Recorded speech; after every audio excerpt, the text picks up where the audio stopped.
சொல்லாதே பெண்ணே சேலை நெய்வேன் கண்ணே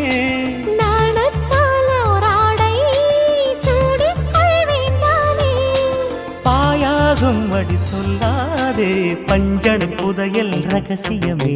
சாய்ந்தாடும் சங்கில் துளி பட்டாலும் முத்தாகிடும் முத்துண்டே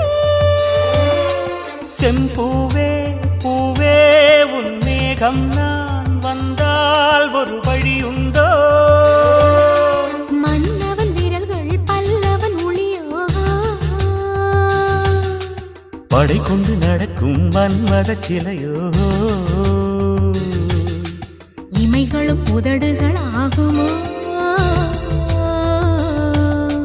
வெட்கத்தின் விடுமுறை ஆயுடின் வரைதானோ செம்பூவே பூவே உன் மேகம்